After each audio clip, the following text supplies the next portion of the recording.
You can...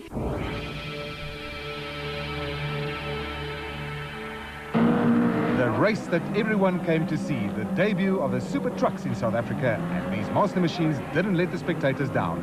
In Heat 1, Cliff Barker immediately took the lead in his Pennzoil Land Rover, followed by Cassie Coetzee in his Castrol Toyota Hilux. All eyes were on the three creepy crawly Fords raced by Arthur Harkes, Paulo Piazza Musso and Klaus Degener.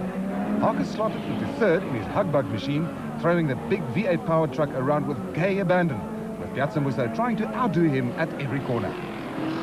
Barker built up a steady lead in his beautifully prepared Pennzoil machine, with Coetzee checking out the action going on behind him. And action it was, with Piazza Musso closing in on Harkes. These super trucks have been imported from the United States, where they raced in the Stadium Off-Road Series and the Mickey Thompson Off-Road Championship.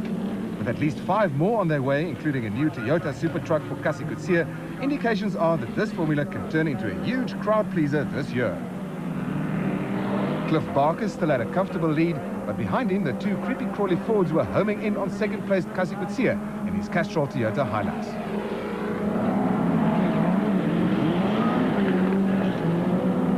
Piazza Musso was still coming to grips with the power and handling of his truck, and he learned some hard lessons.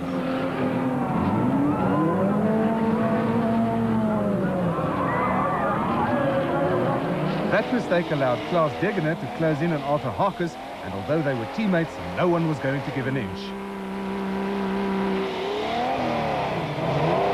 Harkes was making his comeback to off-road racing, and Degener has been around for a long time.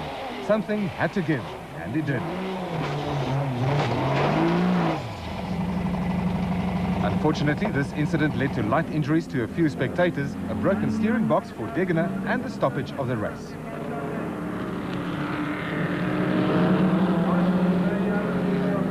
Because of time constraints, Heat 1 couldn't be completed, and the drivers lined up for the second heat, with Cliff Barker once again taking an immediate lead over Cassie Coetzee.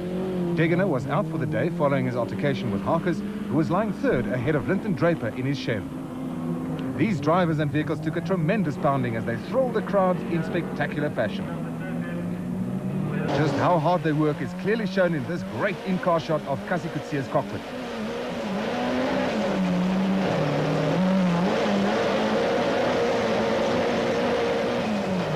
Harkes was now making his presence felt as he closed in on Coetzee for second position, while Barker was happy to let the two of them keep each other busy. With both of them showing the scars of battle, Harkes used the tremendous torque of his V8 engine to muscle his way past Coetzee, leaving the Castrol Toyota drivers stranded with a broken steering box and himself with a punctured right rear wheel. Now Linton Draper and Paulo Piazza Musso, in a scene reminiscent of Jaws, loomed closer through the dust.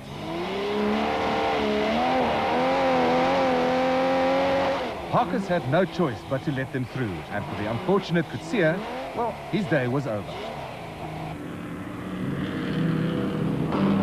But there was more to come. Showing some battle scars of his own, Paulo Piazza Musso found that these trucks cannot balance on their outer wheels, and he put it on its roof.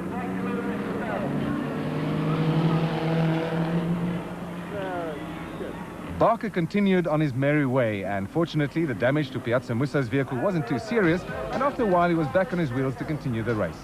Barker took the victory ahead of Linton Draper and Piazza Musso, while in the production vehicle category, Mark Corbett beat Henry Zermatten and Doe de Boer. The spectators couldn't complain about a lack of action, and there was more to come. The main event, and Harkes slow off the line. Piazza Musso had a great start and immediately slotted into the lead, followed by Cliff Barker, Arthur Harkes and Henry Zermatten in his Chev-powered Isuzu Bakkie, leading the production vehicles. Behind Zermatten came Mark Corbett in his V6 engine SVM, Richard Leek in his Toyota Hilux, Doe de Boer in a Ford Courier, and Frank de Greef in his Volkswagen Beetle. Barker knew that he had his work cut out for him if he wanted to catch Piazza Musso, while at the same time keeping Harkes at bay.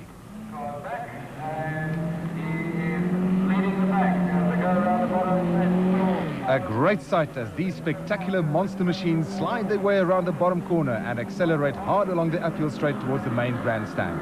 The spectators loved it, and Harkes had no problem moving into second position. Piazza Musso had learned quickly how to drive his creepy crawly Ford Courier fast and was reveling in the conditions. He also found that it was somewhat different than the rally cars he was used to. Cliff Barker was coming under threat from Henry Zermatten for third position.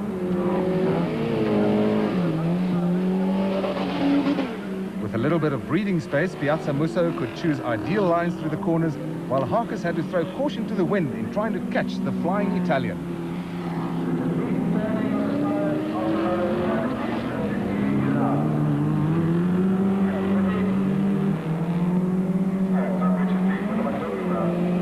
Piazza Musso, who will be driving the Sasol Ford Escort for the Scuderia Africa outfit in the National Rally Championship this year, welcomed the chance to hone his driving skills in totally different conditions. Arthur Harkes clearly had an advantage along the uphill straight, and he was aware of the fact that if only he could get closer, he was in with a real chance of taking the lead. With some very slippery conditions through the corners and some drier patches in other places on the circuit, both drivers knew that the slightest mistake, like braking too early or too late, choosing the wrong line or missing a gear shift, could make the difference between winning or coming second. Cliff Barker had shaken off the threat from Henry Zermatten, while Mark Corbett was lying third in the production vehicle category in his V6 SVM. But he wasn't alone. Richard Leek in his Toyota Hilux filled his mirrors, and Corbett knew he had a battle on his hands. To make things worse, the leaders were bearing down on them, and this could have a substantial effect on the race results. Harkes was noticeably closer to Piazza Musso, and both knew that time was running out. The races are run on a basis of 10 minutes plus 1 lap, which leads to the kind of spectacular action the drivers had been putting up, and now they were heading for their final lap. Corbett and Leek were not only involved in a battle of their own, but they were acutely aware of the leaders storming up to them. This meant that they had to get offline if at all possible, but Piazza Musso was not going to wait for them to make room. He went around the outside of Leek, allowing Harkes to move even closer on the downhill run to the bottom left-hander. Only half a lap to go, and Harkes was faster on the uphill.